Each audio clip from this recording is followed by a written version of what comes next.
ক্ষমতাচ্যুত প্রধানমন্ত্রী শেখ হাসিনা ভারতে যাওয়ার পর যেসব রাজনৈতিক বক্তব্য বিবৃতি দিচ্ছেন তা বাংলাদেশ ভালো চোখে দেখছে না বলে নয়াদিল্লিকে জানিয়ে দিয়েছে ঢাকা। এ বিষয়ে ভারতের কাছে পররাষ্ট্র মন্ত্রণালয়ের পক্ষ থেকে একাধিকবার তীব্র অসন্তোষ প্রকাশ করা হয়েছে। একই সঙ্গে তাকে এ ধরনের বক্তব্য ও বিবৃতি দেওয়া থেকে বিরত রাখতে ভারতের প্রতি আহ্বান জানানো হয়েছে। বৃহস্পতিবার সাপ্তাহিক ব্রিফিংয়ে এক প্রশ্নের জবাবে এ তথ্য জানান পররাষ্ট্র মন্ত্রণালয়ের মুখপাত্র তৌফিক হাসান।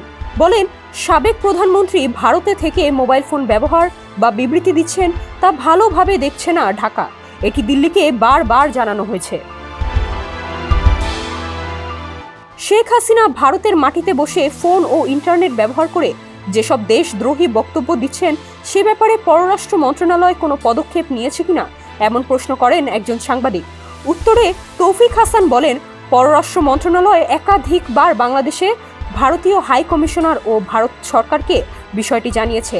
এখন পর্যন্ত দিল্লি থেকে আনুষ্ঠানিকভাবে কিছু জানানো হয়নি। তিনি আরও বলেন, তাদেরকে স্পষ্টভাবে বলা হয়েছে যে সাবেক প্রধানমন্ত্রী 5 অগস্ট গণঅভ্যুত্থানের সময়ে ভারতে চলে যাওয়ার পর সেখানকার বিভিন্ন গণমাধ্যমে ধারাবাহিকভাবে যে রাজনৈতিক বিবৃতি ও বক্তব্য দিচ্ছেন সেটি বাংলাদেশ সরকার ভালোভাবে দেখছে না।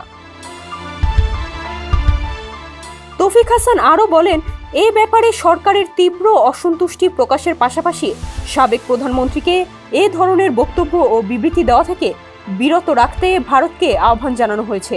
একই সঙ্গে বলা হয়েছে, আমাদের দুই দেশের ঐতিহাসিক সম্পর্ক ও পারস্পরিক শ্রদ্ধাবোধের জন্য এ ধরনের বক্তব্য প্রদান থেকে তাকে বিরত রাখাটা খুবই জরুরি।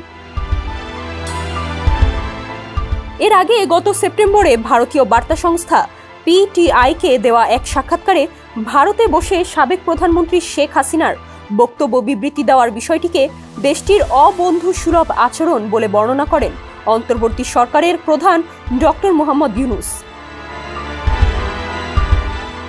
ডক্টর ইউনুস আরও বলেন, বাংলাদেশের পক্ষ থেকে তার প্রত্যর্পণের অনুরোধ না করা পর্যন্ত ভারত যদি তাকে রাখতে চায় তাহলে শর্ত হবে তাকে নীরব থাকতে হবে। নুসরাত জাহান, ডেস্ক রিপোর্ট, সমকাল।